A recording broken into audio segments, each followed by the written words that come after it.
Be the change you want to see. Never Alone Nick Rucker Foundation has been doing that year after year. They work very hard for the awareness of overdose and fentanyl overdoses. I want to welcome Angela Parkerson, who's here, president of the Never Alone Nick Rucker Foundation, and Tammy Boblett, vice president.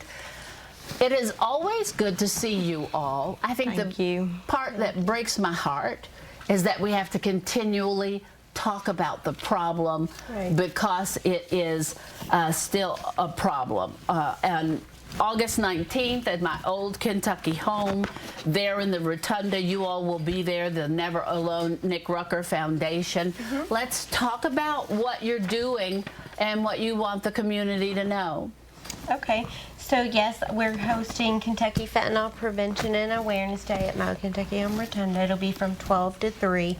We're going to have speakers there. We're going to have someone, his name's Michael De Leon, with a program called Steered Straight that does educational programs for children so that they're educated and they understand about fentanyl poisoning and the drugs in the community and things like that. We're going to have local leaders, police, parents, people in recovery, and it's really just an event to educate the community because the sign represents where we stand.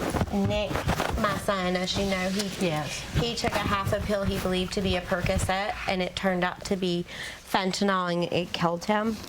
And, you know, we really just want to focus on that awareness to educate the public. So, and I see... Talk to me and tell me where. Do one thing for me. Raise that sign because it's rubbing on your mic there, and I want them to be able to. Now you're listening to her speak, and I want to know. You've got tears going down your face. Where are you right now in your mind? Well, like I knew this week would be really heavy because Chase has been gone. Tell me about Chase. He's been gone 2 years Thursday. That is your son. Yeah. So Chase struggled with addiction, but he had 15 months sobriety, and he was having trouble sleeping, and he took a Xanax, and it was pure fentanyl. And you believe, because you have told me this before, he didn't take that Xanax as an addict taking a pill as an addict. He took it because he couldn't sleep. Yes. But you can't look at a Xanax that may be laced with fentanyl and know that it's laced with fentanyl. So you believe that it was an accident. Yes, and that's why we keep talking, because like I was just telling my therapist this morning, there is so much shame and stigma, and I know how I felt with Chase's addiction, and I don't want anybody to feel that way. I want them to know you're not alone. We are here. Reach out to us. You're not the only one. So do you feel that shame and stigma? Because if it's still there. You really? Yes. Well, in 2023, it's still here. What makes you stand up still? Because you're loud. Even when those tears come down your face, you stand up and you hold your son's picture and you tell the story. Because Chase, he deserves that. He was a special, beautiful soul, you know, that I lost. And I just think it's terrible to feel alone, and I don't want any other parent to feel alone. Angela and I are here. We know how you feel. I know what it's like to have a child struggling with addiction. I've had a lot of people reach out to me since we've spoke out.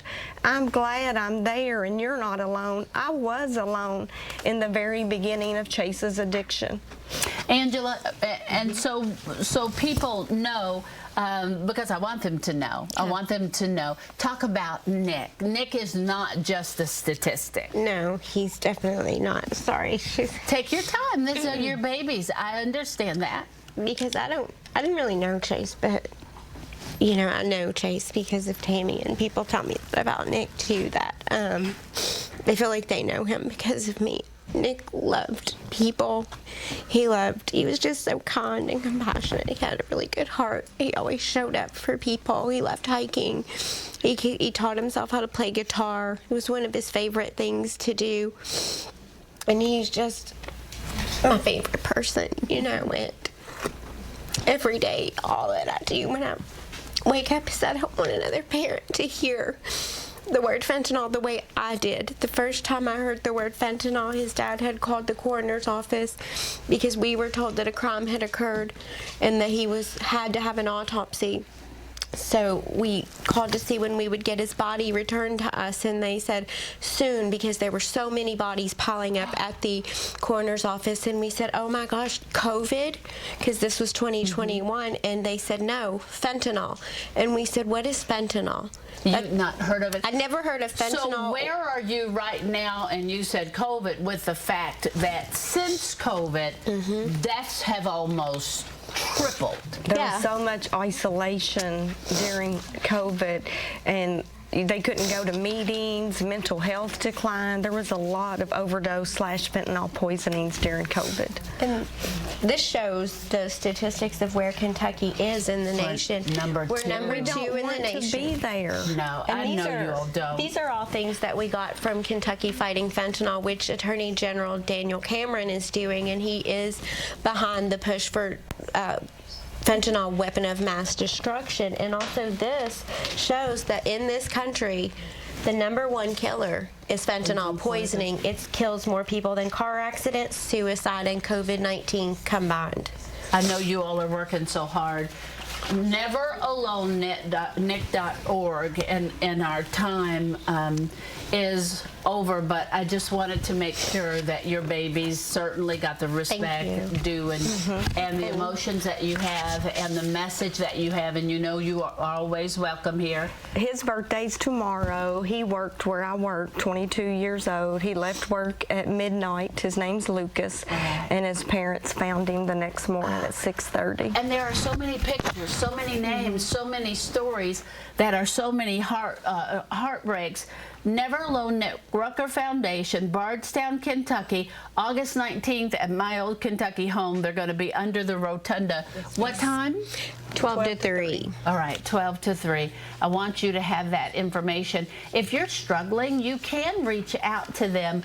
These mamas are fierce, and they will be there for you, help you through whatever that looks like. If they don't have the answer, they'll find it for you. And I appreciate you more than you know. Thank you so much, Dawn. We appreciate you so much. Thank you. Stay with us. When we're coming back, we're going to go to the KMAC Museum. Stay with us. We'll be right back in minutes.